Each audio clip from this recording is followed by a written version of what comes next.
Labour party তাদের London অঞ্চলের council নির্বাচনের প্রচারণার আনুষ্ঠানিক সূচনা করেছে 2 এপ্রিল বৃহস্পতিবার। পেখাম এলাকার প্রচারণাস্থলে প্রবেশ করে দেখা যায় প্রস্তুতির ব্যস্ততা। দলের কাউন্সিল নেতারা নিজেদের ব্যানার খুঁজে বের করে সঠিকভাবে প্রদর্শনের চেষ্টা করছেন। কেউ প্রথমবারেই ব্যানার খুঁজে পেয়েছেন, আবার কেউ খুঁজে পেতে একটু হিমশিম খেয়েছেন। সব মিলিয়ে শুরুটা কিছুটা বিশৃঙ্খল হলেও উৎসাহে ঘাটতি ছিল না।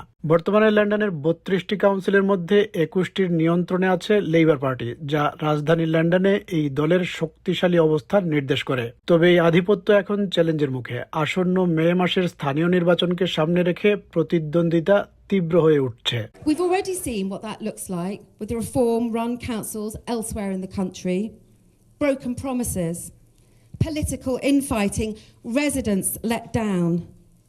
And it's the same with the Greens as well. ইতিমধ্যেই দেশের অন্যান্য অঞ্চলের রিফর্ম নিয়ন্ত্রিত কাউন্সিলগুলোর অভিজ্ঞতা তুলে ধরে লেবার সতর্ক করছে, সেখানে দলের কেন্দ্রীয় নেতৃত্বের প্রতিশ্রুতিভঙ্গ, রাজনৈতিক দ্বন্দ্ব এবং সাধারণ মানুষের হতাশার প্রতিফলন দেখা গেছে। তবে এই প্রচারণা অনুষ্ঠান নিয়েও প্রশ্ন উঠেছে। লন্ডনের সব লেবার কাউন্সিল সদস্য সেখানে উপস্থিত ছিলেন না, এমনকি 50 জন লেবার এমপির মধ্যে মাত্র কয়েকজন ছিলেন।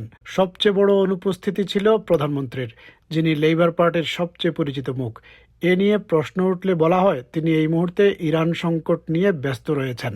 Not being rude, but why is it you here delivering that message to an audience that includes not all of London's Labour borough leaders, barely a handful of the 50 MPs that Labour has in London, and no sign of the Prime Minister, who is the most prominent Labour MP in the capital? Well, to be fair to Keir, he's a bit busy at the moment in terms of the crisis in Iran.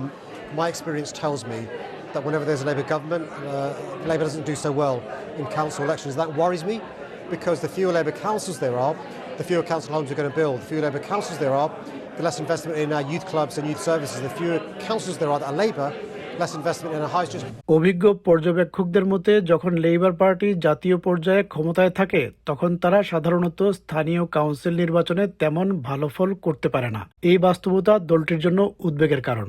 Labour party অবশ্য দাবি করছে তাদের নিয়ন্ত্রণে থাকা কাউন্সিলগুলো যদি labour mayor ও কেন্দ্রীয় সরকারের সঙ্গে সমন্বয় করে কাজ করতে পারে, তাহলে তারা আরও কার্যকরভাবে জনগণের জন্য সেবা দিতে পারবে। কিন্তু রাজনৈতিক বিশ্লেষকদের মতে বর্তমান পরিস্থিতিতে সেই অবস্থান টিকিয়ে রাখা কঠিন হয়ে উঠেছে।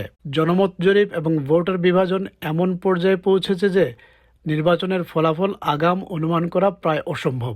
তবুও একটি বিষয় অনেকেই নিশ্চিতভাবে বলছেন, 7 মে লেবার পার্টির জন্য কঠিন একটি দিন হতে পারে।